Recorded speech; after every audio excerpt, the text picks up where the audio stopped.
depuis une dizaine d'années. L'idée maîtresse, c'est quoi, au-delà de se rassembler et de faire une photo de famille le 13 juillet? Alors, l'idée maîtresse, c'est de rapprocher les deux rives de la Méditerranée, les Européens et les Méditerranéens, sur la base de projets concrets. Projets concrets qui vont être des projets du genre accès à l'eau, du genre dépollution, du genre bouclage électrique, du genre autoroute maritime, du genre centre de protection civile. Beaucoup d'idées très concrètes dans lesquelles l'ensemble de ces chefs d'État, le 13 juillet, vont se prononcer pour dire nous souhaitons travailler ensemble sur tel projet, comme je l'ai dit, sur l'eau, sur l'environnement, sur l'énergie. Donc des projets qui forcément vont faire travailler plus les populations de la Méditerranée ensemble. C'est ça le sens du projet, renforcer le partenariat euro-méditerranéen, profiter de ce qui nous rassemble d'une part et de notre complémentarité. Alors Lies Benchelli, vous faites partie de la société civile, vous êtes un homme d'affaires, vous êtes un consultant. Récemment, vous avez écrit, il se trouve, à l'ambassadeur, parce que vous êtes aussi président de ce cercle d'amitié de l'Union méditerranéenne, pour dire au fond, ça avance pas assez vite et on s'appuie pas assez sur nous, les forces vives de la Méditerranée. Tout à fait. J'ai effectivement écrit une lettre à monsieur l'ambassadeur Alain Leroy pour lui demander un peu plus d'informations quant au contour de ce projet qu'on a vu a évolué à plusieurs reprises. Je souhaite avec force que la société civile, que le peuple de Méditerranée soit mis à contribution dans ce projet important qui nous concerne, mais également qui concerne les pays européens. Je crois que le président Sarkozy a eu une idée géniale, extraordinaire, de penser à cette union méditerranéenne. Je pense qu'il y a eu un manque de concertation entre les pays européens. Aujourd'hui, on a une chance supplémentaire de relancer cette union pour la Méditerranée au travers du processus de Barcelone qui est, il faut le dire, en panne. Le sommet des chefs d'État prévu le 13 juillet nous en dira beaucoup. Alors, nous sommes dans l'attente de ces projets concrets, d'avoir une liste. On est quand même encore dans l'espoir et dans l'attente. Antoine Basbous, vous qui observez ça depuis un moment déjà, est-ce que vous avez l'impression que, par exemple, on parle de l'Union de la Méditerranée, mais on voit qu'il y a déjà des divergences très importantes entre les pays du Maghreb. Est-ce qu'on peut faire l'Union de la Méditerranée avant d'avoir fait l'Union du Maghreb ? Tout d'abord, je voudrais dire que l'utilité, l'intérêt de ce projet sont indiscutables.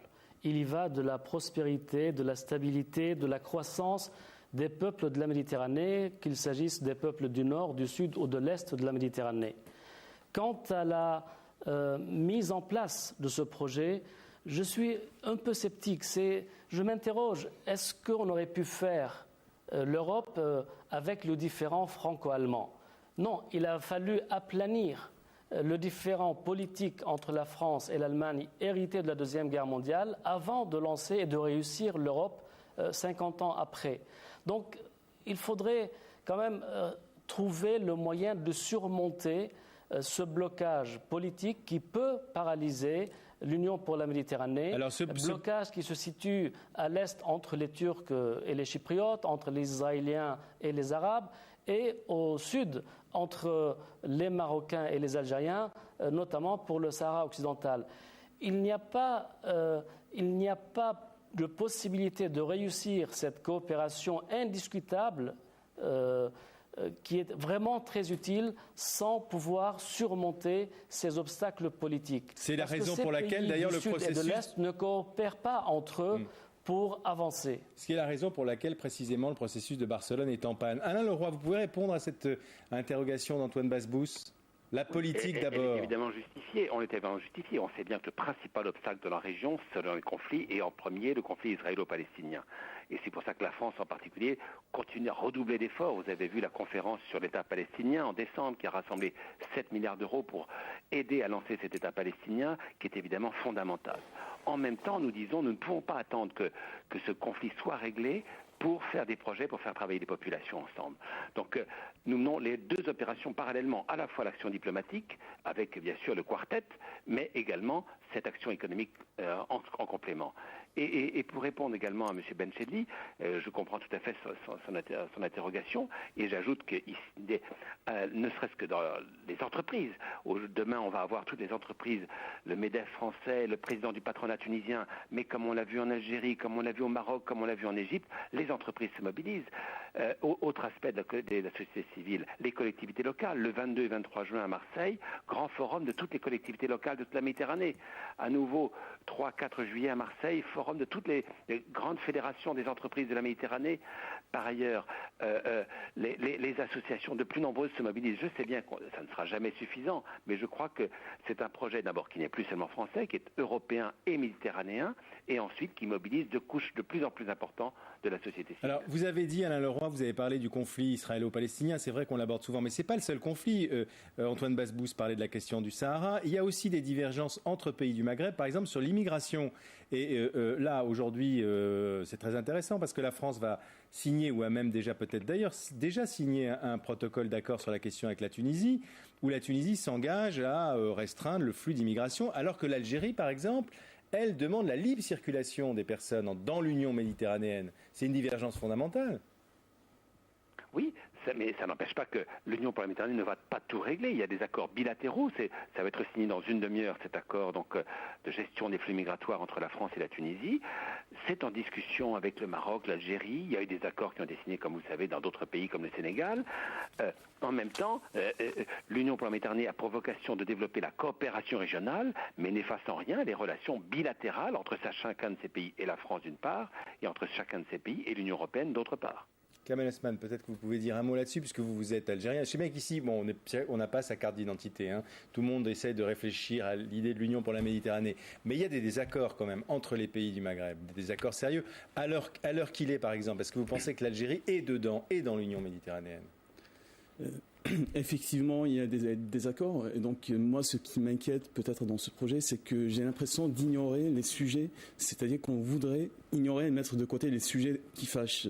Et donc, je ne sais pas si c'est vraiment faire preuve de pragmatisme, et si c'est, à mon avis, le gage de réussite de cette union que tout le monde s'entend vraiment à dire qu'elle est une aubaine pour tout le monde, c'est justement d'aborder ces questions, notamment des migrations. Ouais. Et à mon avis, cette question des migrations, elle devrait, justement, on parle d'union, donc une union, elle parle d'union d'intérêts, mais union, et je pense que c'est ça justement l'avantage de cette nouvelle initiative française, c'est qu'elle apporte une nouvelle approche du partenariat euro-méditerranéen qui est basée sur des relations transversales.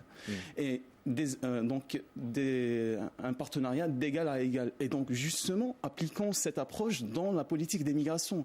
Pourquoi ne pas ouvrir une concertation à tous les partenaires européens méditerranéens et mettre en place une politique d'immigration, mais qui arrange les intérêts des uns et des autres. Donc les intérêts des pays du Sud, c'est justement mettre fin à l'hémorragie de leur cerveau, notamment, et les intérêts de l'Europe, on le sait, c'est la crise démographique et notamment la crise de besoin en main-d'œuvre jeune et qualifiée qui est croissant en Europe. Alain Leroy, et ensuite après j'écouterai Lise Benchelli là-dessus. Il n'y a pas un désaccord de fond entre des deux côtés de la Méditerranée, entre la France qui aime bien, on le voit, traiter de manière bilatérale les questions d'immigration, alors que pour les pays du Maghreb, par exemple, c'est au cœur de cette idée d'union méditerranéenne. Alors, 2 points. Quand on vient de dire on ne traitera pas des questions difficiles, quand on réunit le 13 juillet un très grand nombre de chefs d'État, plus de 40 seront invités, forcément les questions difficiles seront mises sur la table. Et la question d'immigration, bien sûr. Nous souhaitons avoir une approche régionale.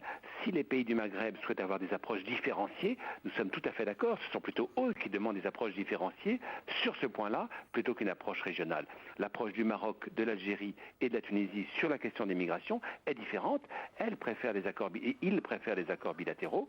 Évidemment, nous l'acceptons. Et le dernier point que je voulais souligner, avant de rejoindre la cérémonie où on va signer tous les accords, c'est que dans cette idée, très important pour nous, c'est de développer un partenariat beaucoup plus équilibré qu'il n'était jusqu'à maintenant.